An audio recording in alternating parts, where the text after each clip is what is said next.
Welcome back to Roundtail Restoration, everybody. My name's Chris. Next to me here, I got my 1964 Triumph TR4. Struggling forever and a day to get this floor in. Let's see if I made it this time. Thanks for watching.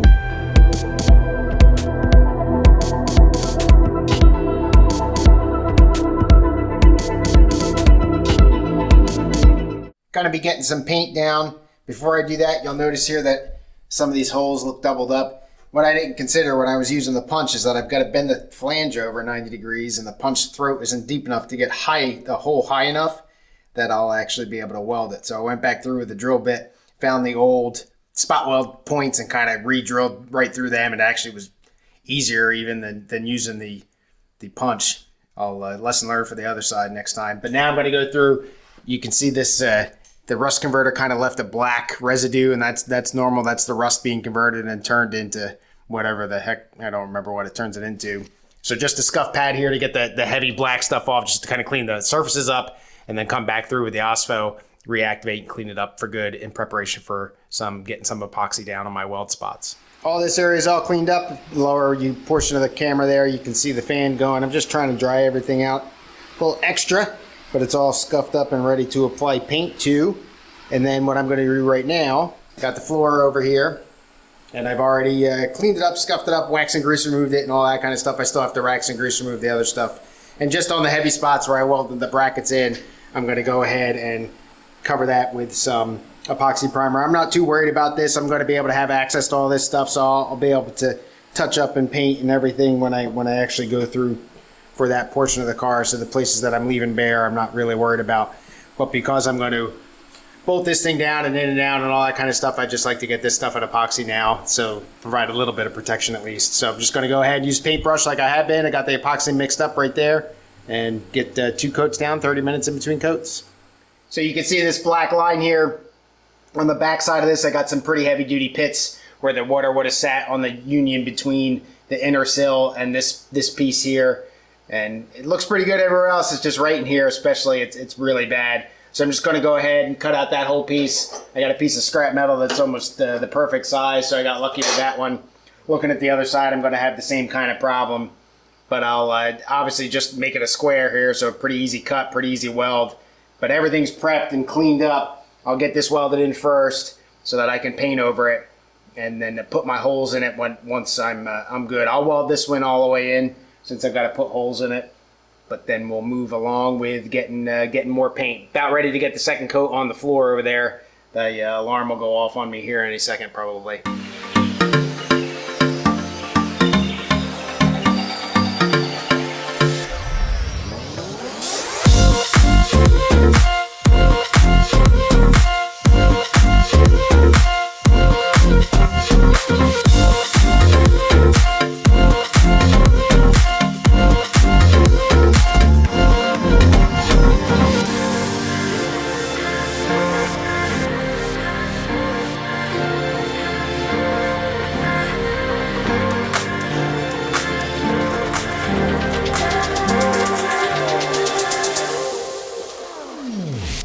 I don't know if you can see it, but I had a real big buckle here. I just got ahead of myself.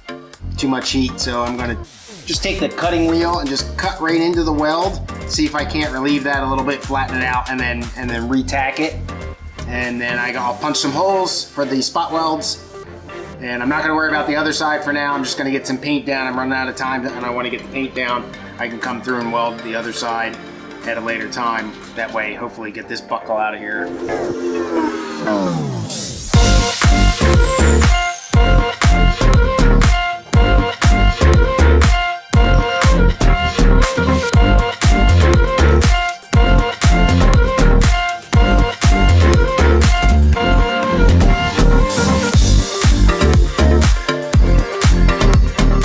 Got that smoothed in for the most part. Still a little bit of a buckle down there, but I'm not going to worry about it. One, it's going to be covered, and two, I can probably form that a little bit more. But there's 1 coat of epoxy on all of the spots that I hope I got them all that I'm going to be welding to. You know, when I get under there, where the frame comes under that front firewall, I don't have much of a choice there. I'm going to be replacing some, if not most of that metal anyway. But I didn't want to cut it out while the frame was there. I'll wait and do that when the body is off. So I'm not going to be welding over there at all anyway. So not too concerned with it, but every place else that I'm, when I put some tacks in, hopefully is all painted, and A post and B post up to about here. Like I said, I got as good as I could in the rest of it with the OSPO, so I'm not too concerned about it rusting on a vertical surface.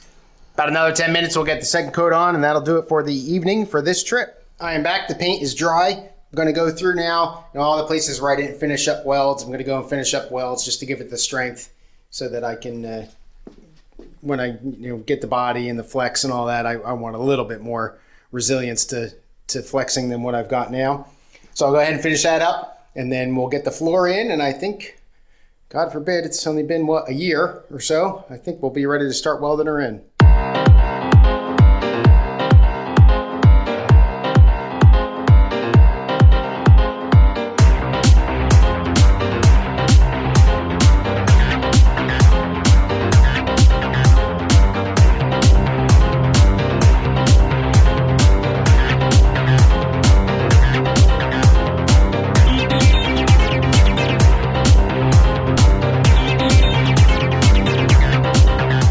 Everything's welded up, cleaned up a little bit.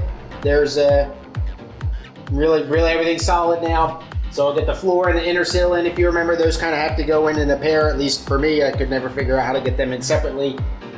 At least with that really trying. Now I'm a little bit more careful because I got paint on there that I don't want to mark up for the joints. And then we'll get the outer sill in, doors, fenders, everything, so that we can get it all fit up. Sheet metal screws and bolts as appropriate to get everything kind of solid in there before I weld anything. Check all my gaps, all that kind of stuff, and get it as good as I can get it. And then hopefully I'll get a couple tack welds in on the floor and the inner sill at least, and we'll see if it comes together. Hopefully this will be the last time.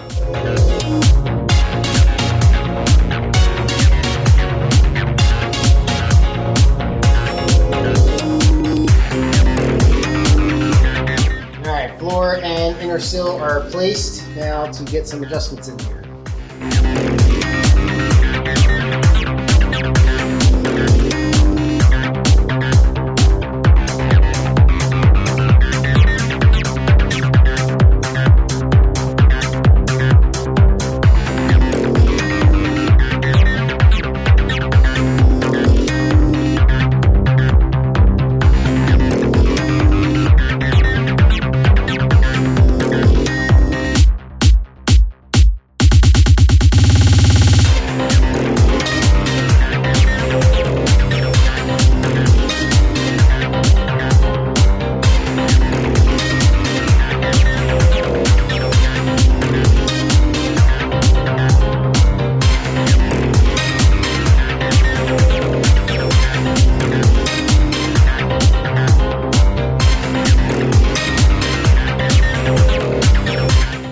Everything seems to be kind of lining up here, so we'll go ahead and start getting some bolts in.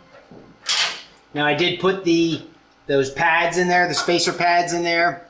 All right, so it looks pretty good. I'm going to get underneath the car, look at all my seams and everything, especially back here beneath the heel board. Check that out. Still got a huge gap here between the wheel arch and the floor. Actually, it looks like I can come back maybe just a touch, but I don't want to come back too far. But we'll go ahead and continue to play with getting it lined up. Maybe dump a couple sheet metal screws in there now, and then see what it shapes up to be. Under the car here, so this is the bottom of the floor at the back at the heel board. I've got that clamped down with those clamps there. That seam lines up real nice. You can see, I think, the holes with the white paint behind them, so those line up pretty good. This is the prop shaft tunnel, and I'm a little off as I go back here. So I'm going to have to figure that out. And this is all greasy and nasty. I got to clean that up. I wish I had kind of done that before I put the floor in, but I can't weld with all that grease there. It'd probably catch on fire. But that's pretty bad. But it does line up here, so I'll be able to catch all those. And then just back here, I don't know if I'll come up with something. But then up front, everything's fitting up okay up there. And we'll come out on the outside here and show you how everything lines up. So these are the few points where the little divots are in the floor and in the inner sill. That fits up really well. This fits up pretty good up here. The big overhang there of the flange that I made, that's kind of on purpose. Fits up front fine. Fits up back here pretty good. Again, I've got about an equal gap here as I do here, so I'm good with that. Again, the divot fits pretty good. There is some adjustment here. I haven't clamped this in yet because I'm concerned for the ability to put the outer sill in, so I can't quite do that yet. My biggest concern is in the back here in that wing patch. I'll show you that. So looking down on it, it looks like it's pretty tight. I don't know, you probably can't see that real well, but there's deformation. Right where I put that cut in there, there's a pretty good deal of deformation there. And then coming on this side, it's, yeah, so I think it's just a matter of the patch itself not being formed real well, but I think as long as I go through, get it clamped, get it screwed, everything seems to fit up okay. Still have a pretty good gap between the heel board and that one piece, but again, I've got to replace that piece of the heel board, so I'm just gonna make it work. And there's a flange I have to re-weld on the floor itself that I'll take care of once I get the body off. So now I've got the floor and the inner sill. I'm gonna tighten a couple bolts. I haven't done that yet. Tighten the couple bolts on the floor, and then go ahead and get the outer sill in here and get the wings on and bolted down and the door, and take a look.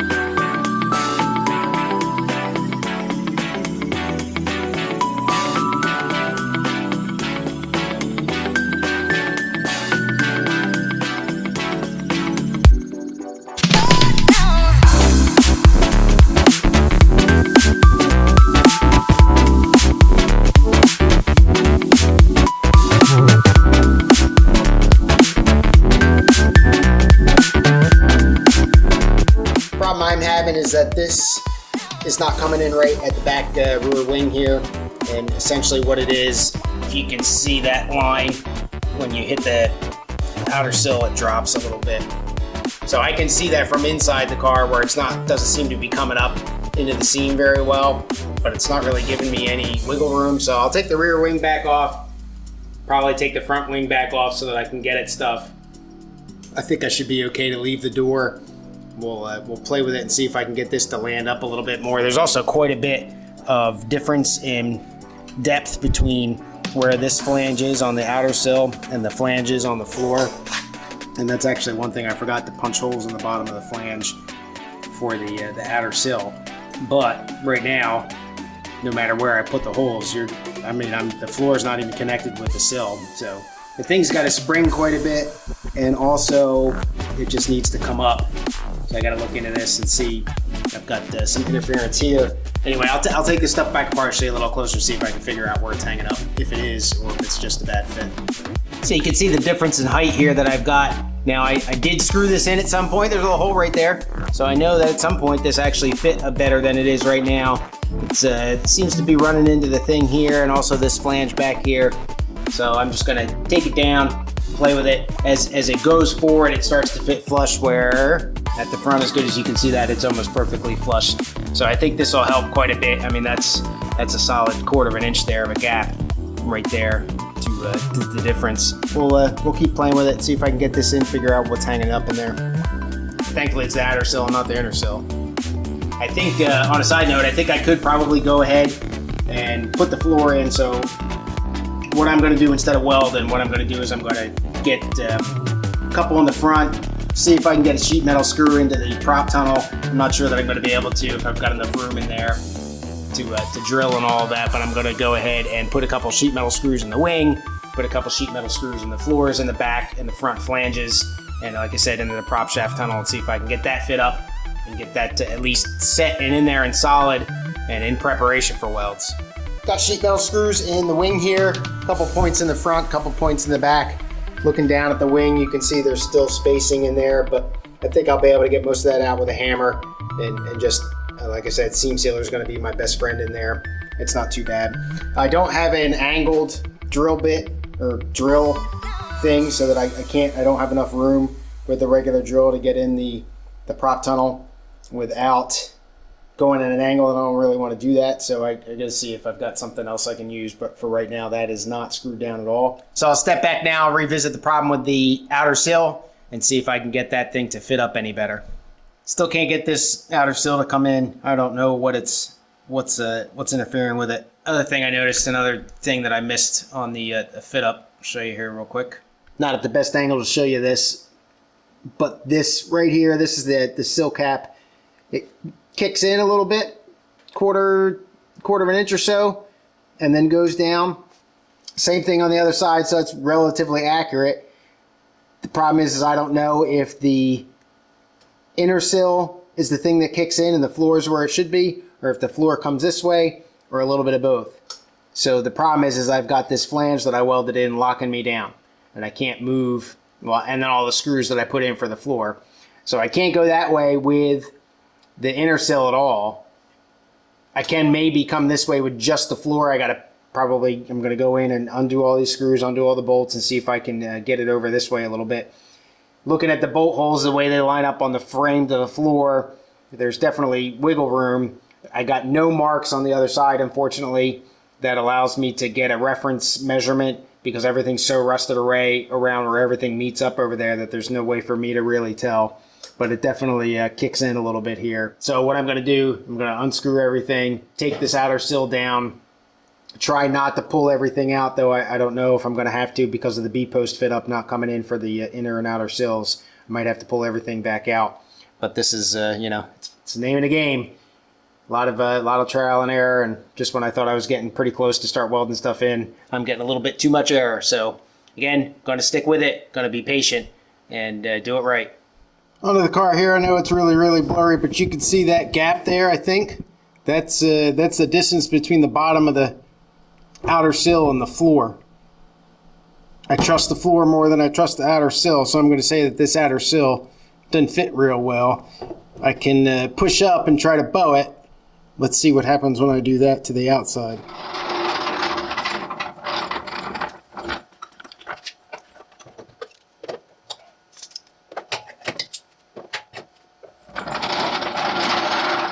Well, it held. I'm not so sure that it actually looks all that half bad.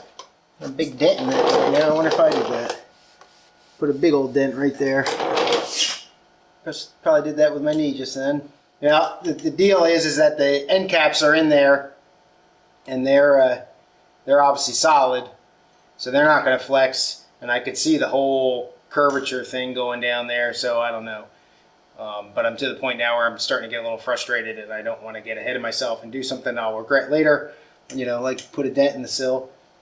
So I'm going to stop here. All right, everybody, that's all I got. Thanks for watching. Leave a comment below. Tell me what you think. Well, I thought today was the day I was going to get this floor tacked in, but it wasn't to be. Too many fitment issues, and I really want to get this thing done right. So I'll regroup, take a couple breathers, step away for a little while, come back, hopefully figure it out. Thanks again for watching. Have a good rest of your day. Cheers.